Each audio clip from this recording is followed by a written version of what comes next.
جو ملک کے ایشوز تھے جس کے واسطے کانگریس پارٹی نے ایک پہل کی اور باقی 25 پارٹیز کو لے کے انہوں نے الیکشن لڑا on a larger plank. G Canvas of that time was different and a larger one.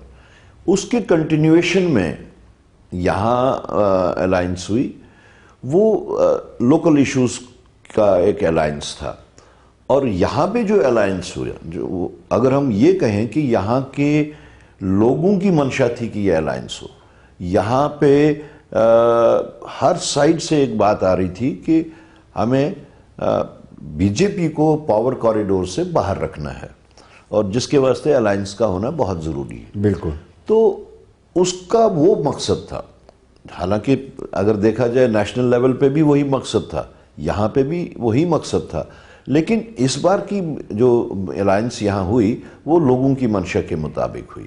ان کا ہم پہ پریشر بھی کافی تھا کہ ووٹ فریگمنٹ نہ ہو، الائنس چاہے کسی کے کم کینڈیڈیٹس الیکشن میں اتریں یا زیادہ اتریں، لیکن الائنس کے ہی تحت اتریں، اور اس حساب سے تو لوگوں نے جو مقصد حاصل کرنا تھا وہ لوگوں نے حاصل کر لیا۔ جی رہا سوال کہ آپ کا یہ کہنا کہ سرنڈر ہو گئے باقی چیزیں ہوں گی، ایسا سرنڈر کی بات نہیں ہے۔ ہم نے اپنے حساب سے جو اس وقت کا جو اسپرٹ تھا وہ ونیبلٹی کا تھا، وہ تھوڑا تھریش آؤٹ ہوا، اس وقت ونیبلٹی ہوئی، لیکن اگر ہم دیکھیں تو کشمیر میں ہمارا وہ الائنس سکسیسفل رہا۔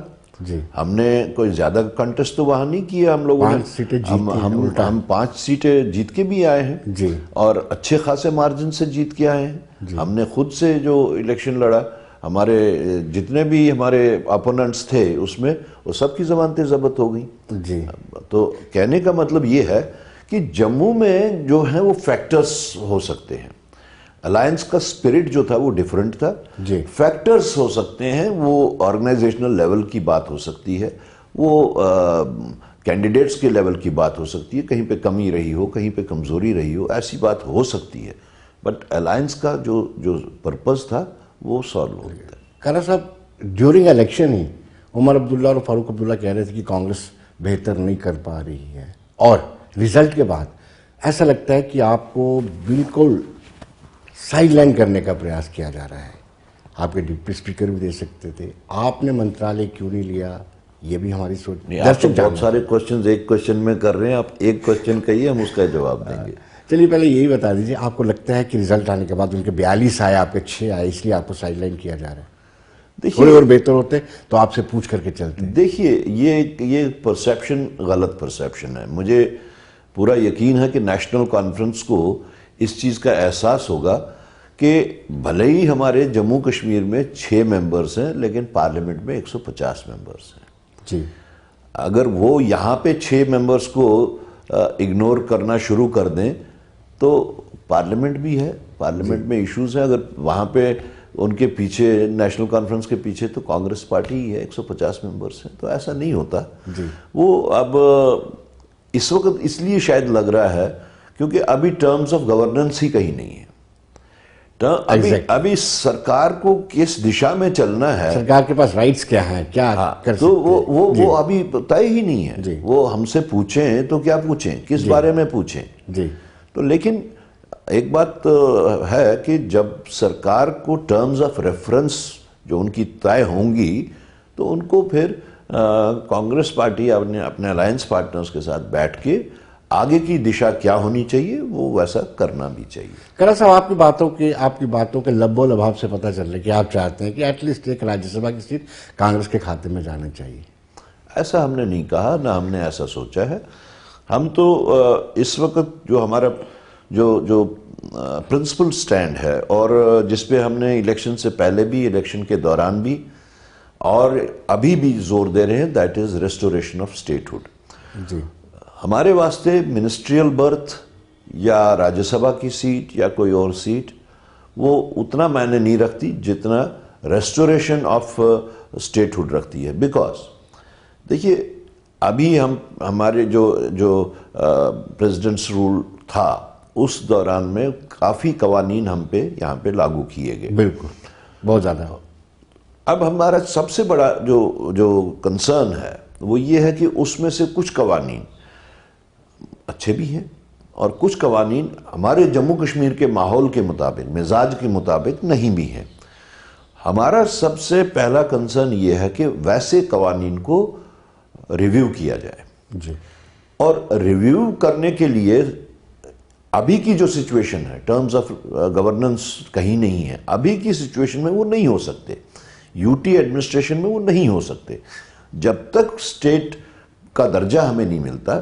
ویسے قوانین جن کو ہم عوام کش قوانین کہیں، اینٹی پیپل قوانین کہیں، جو بھی کچھ ہیں، ان کا ریویو اگر ہم نے کرنا ہے، اسٹیٹ کو اگر کرنا ہے، تو اس کے واسطے اسٹیٹہڈ ہونا چاہیے، بہت ضروری۔ تو ہمارے واسطے وہ ایک کنسرن ہے۔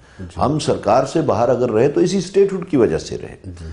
ہم پرائم منسٹر صاحب کو، ہوم منسٹر صاحب کو بار بار یاد دہانی کرتے ہیں، آپ کے ذریعے بھی، آپ کے مادھیم سے بھی یاد دہانی کر رہے ہیں اس وقت بھی، کہ آپ یہ بتائیے، پارلیمنٹ میں آپ نے بار بار اس چیز کا وعدہ کیا، پارلیمنٹ سے باہر بھی کیا بار بار، یہاں تک کہ جموں کشمیر کی سرزمین سے بھی آپ نے ان کو لوگوں کو کہا کہ آپ کا اسٹیٹہڈ ہم آپ کو واپس لوٹا دیں گے، جی، الیکشنز بھی ہو جائیں گے، وہ بھی اس کے بعد ہوں گے، یا ایٹ اے پراپر ٹائم، انہوں نے کوئی اس میں ٹائم فریم نہیں بتایا، ایٹ اے پراپر ٹائم۔ اب وہ پراپر ٹائم کب آنے والا ہے؟ ہماری ان سے گزارش ہے، جی، کون سی کمی ہے ہمارے اسٹیٹہڈ ہونے میں؟ آپ نے دنیا جہاں کو نارملسی دکھانے کے واسطے G20 آپ نے یہاں پہ 2.11 کروڑ مختلف قسم کے آپ لوگوں نے یہاں پہ یہ گیدرنگز بھی کی، انٹرنیشنل گیدرنگ کی، سب کچھ کیا، دنیا کو دکھا دیا آپ نے کہ یہاں پہ نارملسی۔ آپ خود کہتے ہیں کہ سب کچھ ٹھیک ٹھاک ہے، آپ تو گلوریفائی کرتے ہیں اس چیز کو کہ دیکھو جی پتھر بازی نہیں ہو رہی، دیکھو جی بازار کھلے ہیں، دیکھو جی کوئی کیلنڈر نہیں ہے۔ تو اب کون سی چیز کی کمی رہ گئی ہے؟ اس سے تو یہی لگتا ہے جیسے آپ پتہ نہیں کون سی کس چیز کی سزا دے رہے ہیں ریاست جموں کشمیر کے لوگوں کو۔ تو ہمارے واسطے اسٹیٹہڈ از دا پیراماؤنٹ انٹرسٹ، اس کے بعد ہی کچھ جو آگے یہاں پہ سرکار سازی جو ہوگی، لوگوں کے جو developmental issues and other issues جو ہیں تبھی ٹیک اپ ہو سکتے ہیں اور لاجیکل کنکلوژن تک پہنچائے جا سکتے ہیں۔ کرا صاحب، 2 سوال ایک ساتھ پوچھ سکتا ہوں، اجازت ہو تو؟ پوچھ لیجئے۔ ایک تو جو ریزولوشن پاس کیا گیا ہے، کیا آپ لگتا ہے کہ تھوڑا سا فکسڈ تھا، اس کا بینیفٹ بی جے پی نے مہاراشٹر اور جھارکھنڈ میں اٹھایا؟ دوسرا، اب ریزولوشن کے کنٹینٹ کو لے کر کے آپ پہ اور این سی میں رار بنی ہوئی ہے۔ دیکھیے، فکسڈ کا جہاں تک تعلق ہے تو جن کے درمیان فکس تھا وہی بتا پائیں گے۔ آپ نے اپنے تجربے کا پورا استعمال کیا اس سوال پر، جی، بڑے آسانی سے بال کو ڈک کر دیا باؤنسرائی۔ بالکل اچھا سوال تھا، بالکل، کیونکہ یہ وہی جانتے ہیں کہ اگرچہ آپ کے کہنے کے مطابق کوئی فکس تھا تو اس کا بینیفٹ کس کو کیا ملنا چاہیے۔ اگر تو ان دونوں کو بینیفٹ ملا ہے تو وہی بتا پائیں گے کہ ہمیں کیا بینیفٹ ملا ہے۔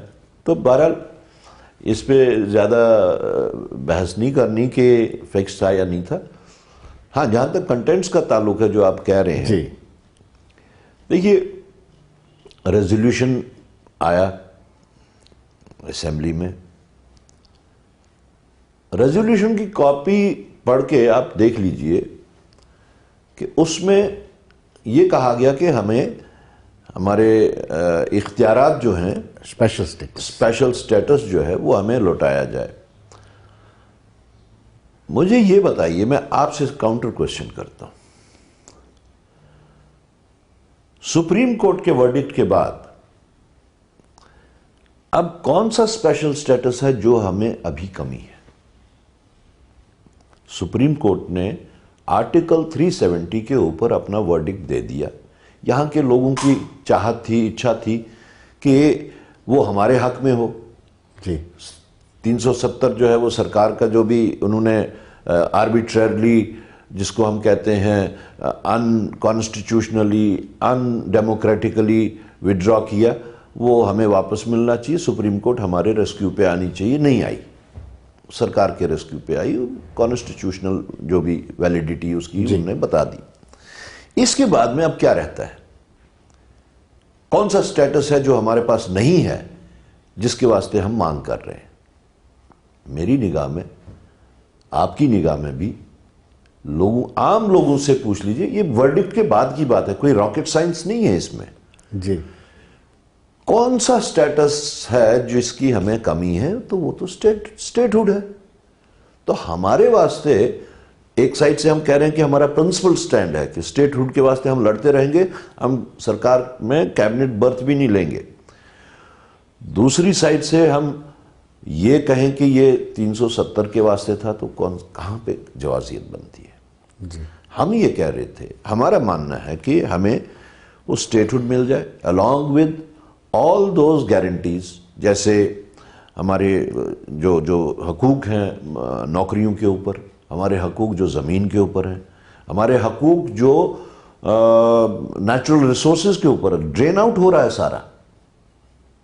ہمیں ان چھوٹی چھوٹی یہ لگتی ہیں ہمیں چھوٹی باتیں. جی. آج جو ہمارے اس نیچرل ریسورسز پہ جتنا بھی پیسہ یہ روٹیٹ ہو رہا ہے، وہ سب کا سب اسٹیٹ سے باہر جا رہا ہے. جی. کل صاحب آپ نے ایک ہٹلر کا ذکر کیا تھا. جی ہاں کیا تھا میں نے. لیکن وہ ہٹلر کی پالیسی کو لے کر کے ریزولوشن جموں کشمیر کی اسمبلی میں پارت ہوتا ہے اور اس کا اثر جھارکھنڈ اور مہاراشٹر میں دیکھنا پڑتا ہے. نہیں لگاتار انہوں نے بار بار کہا ہے کہ کانگریس چاہتی ہے. اپنے بھاشنوں میں چاہے پریس کانفرنس کرتے تھے، چاہے کسی پبلک ریلی کو ایڈریس کرتے، وہ کہتے تھے کہ کانگریس چاہتی ہے کہ 370 واپس آئے، 2 سمویدھان اور 2 جھنڈے جموں کشمیر میں ہونے چاہیے. نہیں دیکھیے، یہ تو جگلری آف ورڈز میں ان لوگوں کا کوئی ثانی نہیں ہے. جی. جنگوازم، پولیٹیکل جنگوازم کا ان میں کوئی ثانی نہیں ہے. میں پھر سے وہ کہتا ہوں کہ ہٹلر نے کہا تھا کہ آپ ایک جھوٹ کو 100 دفعہ بولو جی اور فورسفلی بولو تو وہ سچ بن جاتا ہے. تو اسی کا تو اپیوگ انہوں نے کیا. جہاں کہیں پہ بھی جب کہیں الیکشن آتا ہے، ان کو ہٹلر کی وہ جو نصیحت ہے وہ یاد آ جاتی ہے. تو اسی کے مطابق وہ کر رہے ہیں، تو وہ کر رہے ہیں، کوئی نئی بات نہیں ہے. اگر میں یہ کہہ رہا ہوں کہ اگر یہ ریزولوشن اسمبلی میں پیش نہیں بھی ہوا ہوتا تب بھی انہوں نے یہی سب کرنا تھا جو اس وقت کر رہے ہیں. تو ایسا کچھ نہیں ہے کہ اس کی وجہ سے وہ ہوا ہو. ہاں اب یہ ہے کہ جس کو لے کے، جس بات کو لے کے وہ کہہ رہے ہیں، اس بات کو یہ کہا جا سکتا ہے یہاں سے کہ صاحب آپ جھوٹ بول رہے ہیں. جی. کراچی تو کانگریسی کانسٹیٹیوشن لے کر کے بار بار گھومتے ہیں. راہل گاندھی کی بات کرتا ہوں، لال کتاب. جی. اس کے پیچھے کیا لاجک ہے؟ کس کو ڈرانا چاہتے ہیں؟ اتنا ہی لاجک ہے کہ یہ وہ کتاب ہے جو بابا صاحب امبیڈکر نے ہندوستان کے واسطے، اس ہندوستان کو جوڑے رکھنے کے واسطے دی تھی، اور اسی کتاب کو آج بی جے پی جو ہے وہ دھجیاں اڑانے کی کوشش کر رہا ہے. اپنے مائنڈ سیٹ کے حساب سے، اپنی آئیڈیالوجی کے حساب سے ایک نیا ہندوستان کا نیا کانسٹیٹیوشن وہ بنانے کی کوشش کر رہے ہیں. یہ لوگوں کو یادداشت دلانے کے واسطے ہے کہ آپ کو اس سمویدھان کی پروٹیکشن کرنی ہے، اور ہم لوگ جو ہے اس سمویدھان کی پروٹیکشن کر رہے ہیں. That is it. کیا آپ کو لگتا ہے کہ واقعی میں سمویدھان بدل سکتے ہیں؟ کیونکہ 100 سے زیادہ مرتبہ تو آپ کے ٹائم میں امینڈمنٹ ہوا ہے کانسٹیٹیوشن میں. دیکھیے amendments is a continuous process. پھر آپ کو کیسے لگتا ہے؟ Amendment is a continuous process. لیکن وہ amendment آپ اپنی آئیڈیالوجی کے مطابق کر رہے ہیں. آپ صرف یہ دیکھ لیجئے، پریمبل پڑھ لیجئے، اس پریمبل کی ہی سب سے پہلے دھجیاں اڑائی جا رہی ہیں. اگر پریمبل کا آپ نے اسی طرح سے آپ رکھیں، اس میں کوئی چینجز نہ آئے، تو ہمیں تو کوئی اعتراض نہیں. آپ پریمبل ہی پڑھ لیجئے. کیا آج کا ہندوستان اس پریمبل کے مطابق ہے؟ نہیں ہے. کیا ایکویلٹی ہے؟ نہیں ہے. کیا مذہبی آزادی ہے؟ نہیں ہے. کیا کھان پان کی آزادی ہے؟ نہیں ہے. آپ تو پریمبل کو ہی پہلے پیچھے پڑ گئے. تو اس میں کوئی دو رائے نہیں ہے کہ بھلے آپ مانے نہ مانے کہ بی جے پی جو ہے وہ اس سمویدھان کو چینج کر رہی ہے. جہاں جہاں بھی کہیں پہ کوئی ایسا ایشو ہے جو ان کی سوچ اور ان کی آئیڈیالوجی کے خلاف ان کو لگتا ہے، اب ان ٹیون ود دیئر آئیڈیالوجی وہ وہاں پہ چینجز کرنا چاہتے ہیں، کر بھی رہے ہیں. ایک اور خوف پیدا کرتے ہیں آپ ایس سی کمیونٹی کو کہ آپ کا آرکشن ختم ہو جائے گا, یہ بی جے پی والے رہیں گے تو ریزرویشن کراس کر دیں گے. نہیں, یہ تو آپ کو سامنے ہے, آپ کو اس میں ڈرانے کی کیا بات ہے؟ وہ تو پہلے سے خود سے ڈرے ہوئے ہیں. آپ ان سے بات کر لیجئے جن کا ریزرویشنز ختم ہو رہی ہیں, وہ تو آپ خود ہی بتا دیں گے کہ کیا ہو رہا ہے. ڈرانے کی بات نہیں ہے. ہندوستان کی جنتا جو ہے وہ آہستہ آہستہ اب سمجھ چکی ہے کہ جس جنگوئسٹک پالیٹکس میں انہوں نے جکڑ کے رکھا تھا, اس پالیٹکس سے وہ اب آہستہ آہستہ باہر نکل رہے ہیں. وہ سمجھ چکے ہیں کہ ہمارے ساتھ میں, ہمارے ووٹ کے ساتھ میں, ہمارے جذبات کے ساتھ میں کیسے کھیلا گیا, اور فائدہ اس کو بجائے لوگوں کو ملنے کے 2-4-5 جو کیپٹلسٹس ہیں ان کو مل رہا ہے. یہ تو پوری دنیا دیکھ رہی ہے. جی, اب آپ کہیں گے یہ میں نے سنا نہیں ہے, لیکن جی اے میر, غلام احمد میر, جو فارمر پی سی سی چیف بھی ہے, انہوں نے جھارکھنڈ میں کہا کہ گھسپیٹیوں کو مفت سلنڈر دیں گے. میں پھر وہی بات بولوں گا جو آپ نے کہی تھی. آنیسٹلی اسپیکنگ نہ میں نے کہیں سنا نہ میں نے کہیں پڑھا جی کہ ایسی کوئی بات ہوئی ہے. لیکن باتیں جو جس میں یہ مہارت حاصل کی ہے انہوں نے, وہ یہ ہے کہ توڑ موڑ کے بھی پیش کی جا سکتی ہے. جی, تو ہو سکتا ہے کوئی ایسی بات کہی ہو جس کو توڑ موڑ کے, کیونکہ ان کا کنسنٹریشن اس وقت صرف وہی ہے کہ ہم نے کشمیر کو, جو کہ ان کے واسطے ایک ملکنگ کاؤ ہے جموں کشمیر, اس میں اس بیچاری گائے کا اور کتنا دودھ لینا وہ اچھی طرح سے جانتے ہیں, وہ اسی کا استعمال کر رہے ہیں. جی, کوئی نئی بات نہیں ہے. باقی میں ایمانداری سے کہتا ہوں, نہ میں نے وہ سنا نہ میں نے پڑھا. کافی سمے پہلے, آپ سے پہلے, چناب سے پہلے کی بات کر رہا ہوں, نیشنل کانفرنس نے اپنا مینیفیسٹو جاری کیا جس میں 370-35 سے جن لوگوں کو نکالا گیا ہے, نوکری سے برخاست کیا گیا ہے, جن کے سمبند الگاؤ سے, ان کو ان فیصلوں پر پنروچار کیا جائے گا. جو بند ہے جیلوں میں ان کو چھوڑا جائے گا. اٹانومی بھی اس میں ہے. آپ کی مون, آپ کی خاموشی شاید بی جے پی کو سوٹ کر گئی, اور انہوں نے اس کو بڑا ایکسپلور کیا. یہ جو مینیفیسٹو ہے این سی کا, اس کو سمرتھن ہے کانگریس کا, اور یہ مینیفیسٹو پوری طرح الگاواد سے پریرت ہے. دیکھیے, یہ کوشچن پہلے بھی آیا تھا ہمارے سامنے. جی, میں پھر سے وہی بات کہوں گا جو ہم نے پہلے کہی کہ ہر کوئی پولیٹیکل پارٹی جو ہے, جب بھی وہ الائنس میں جائیں, وہ اپنے مینیفیسٹوز کے حساب سے الیکشن لڑتے ہیں. جی, نہ ہم نے کسی کے مینیفیسٹو پہ الیکشن لڑا, نہ کسی نے ہمارے مینیفیسٹو پہ لڑا. یہ ہمارے ہی بات یہاں جموں کشمیر میں نہیں ہے. آپ ایون یہ جو انڈیا الائنس جو تھا, آپ اس میں دیکھ لیجئے. آپ این ڈی اے کا الائنس, ہماری بات چھوڑیے, ہماری بات کو تو وہ رائی کا پہاڑ بنا کے پیش کرنے میں ماہر ہیں. این ڈی اے کا آپ الائنس, کوئی بھی الائنس دیکھ لیجئے, کسی اسٹیٹ میں دیکھ لیجئے, نیشنل لیول پہ دیکھ لیجئے, کہیں پہ بھی وہ دوسرے کے اس مینیفیسٹو کے بارے میں نہ تو وہ یہ ایکسیپٹ کرتے ہیں نہ ہی ریجیکٹ کرتے ہیں. اپنی الیکٹوریٹ جو ہے, ہر ایک کی اپنی کانسٹیچوئنسی ہوتی ہے. تو اپنی کانسٹیچوئنسی میں وہ اپنے مینیفیسٹو کو لے کے جاتے ہیں, ایکسیپٹ ہوتا ہے, ریجیکٹ ہوتا ہے, رزلٹ سامنے آتا ہے. جی, تو ایسا کہیں نہیں ہے, ایسی کوئی وہ کہنے کی باتیں ہیں کہ یہ ایکسیپٹنس ہے کسی کے مینیفیسٹو کی. نہ این ڈی اے میں ایسا ہوا ہے, نہ یو پی اے میں ایسا ہوا ہے, نہ ہی جموں کشمیر میں ایسا ہوا ہے جو آپ بتا رہے ہیں. Tariq sahab being a matured politician, اس مینڈیٹ کو کیسے دیکھتے ہیں؟ یہ 5 اگست کے خلاف ہے یا 5 اگست 2019 کے فیور میں؟ دیکھیے, اس کے واسطے آپ کو لوگوں کے جو وشز ہیں اس کے طرف جانا ہوگا. ایک وقت تھا جموں میں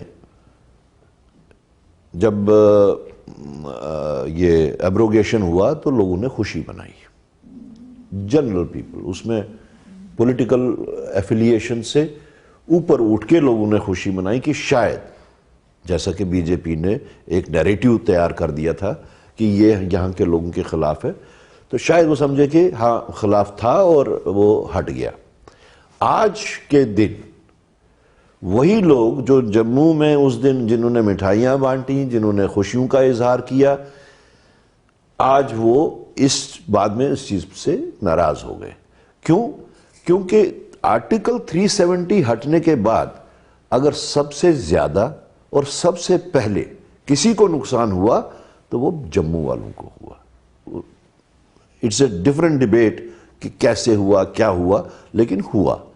اور اس چیز کا احساس کرتے ہوئے اگر آج وہ اس وقت سرکار جو چینج ہو گئی ہے، بی جے پی کو پاور کوریڈور سے باہر رکھا گیا ہے، تو جموں کے لوگ اس چیز میں سیٹسفائیڈ ہیں. جی. آج اگر آپ دیکھیں ان کے نیچرل ریسورسز کو کس طریقے سے ڈرین آؤٹ کیا جا رہا ہے، ساری اکانومی جو ہے وہ اس وقت یہاں جموں کی ٹھپ ہو گئی ہے.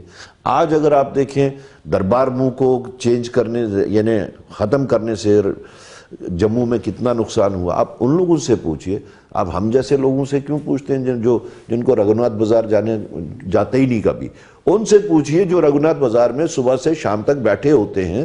ان سے پوچھئے جو گلی کوچوں میں اس یہ دربار منہ کے ان دنوں میں سال بھر کی کمائی کیا کرتے تھے. یہاں کی اکانومی کو اگر ختم کر دیا تو بی جے پی نے کیا، مختلف طریقوں سے کیا. جی. آپ یہاں کے کون سا ایک ایشو ہے؟ ٹول پلازا ایک ایشو ہے، یہاں کی ریت بجری ایک ایشو ہے، دربار منہ کے وہ دکاندار ایک ایشو ہیں. مطلب اس حساب سے جب بی جے پی آؤٹ ہوتی ہے تو لوگ خوش ہوتے ہیں، تو وہ تو اس دن کے اس ایکشن کو یا اس دن کے ایکٹ کو خود بخود انڈورسمنٹ مل جاتی ہے. لاسٹ سوال آپ سے یہ رہے گا، کیا آپ کو لگتا ہے کہ جس طریقے سے آپ سنویدھان دیوس کو ضلع لیول پر منانا چاہتے ہیں، لوگوں کو سنویدھان کا گیان دینا چاہتے ہیں یا سنویدھان کے نام پہ ڈرانا چاہتے ہیں کہ بی جے پی آئے گی تو سنویدھان بدل دے گی؟ نہیں دیکھیے، اب ڈرانے کا کام تو کسی ایک پرٹیکولر پارٹی کا ہے. وہ بلڈوزر سے ڈرائیں، وہ قانون لالا کے ڈرائیں، وہ یو پی اے سے ڈرائیں، وہ اپنا پبلک سیفٹی ایکٹ سے ڈرائیں، وہ آپ کو بھی، آپ کی فریٹرنیٹی کو بھی ڈراتے ہیں، وہ ہم لوگوں کو بھی ڈراتے ہیں، وہ ای ڈی سے بھی ڈراتے ہیں. تو یہ تو اسپیشلائزیشن ان کی ہے.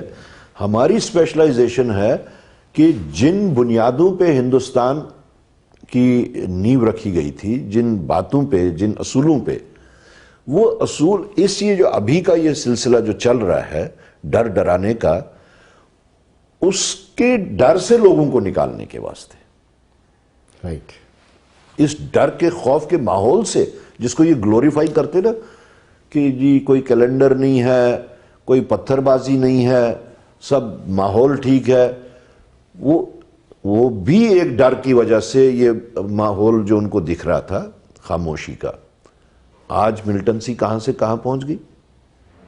جی. کہاں ہیں وہ ان کے دعوے جب وہ کہتے تھے کہ ٹوٹلی ملٹنسی فری ہے جموں اینڈ کشمیر.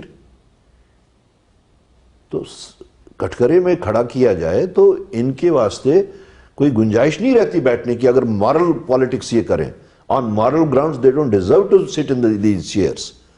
جو جھوٹ بول کے، جو جھوٹ بھی ہٹلر کی پالیسی کے مطابق بول کے کہ ایک جھوٹ کو 100 دفعہ بولو، زور سے بولو، فورسفلی بولو تو وہ سچ بن جاتا ہے. تو کٹکرے میں کھڑے رکھنے لائق تو یہ لوگ ہیں. ہم اس ڈر اور خوف سے لوگوں کو نکالنے کی کوشش کر رہے ہیں. کالا صاحب بہت بہت شکریہ آپ کا، بڑا اچھا لگا آپ سے بات چیت کر کے. Thank you. تو درشکو بنے رہیے دیش دنیا کی خبروں کے اور مجھے دیجیے اجازت. نمسکار.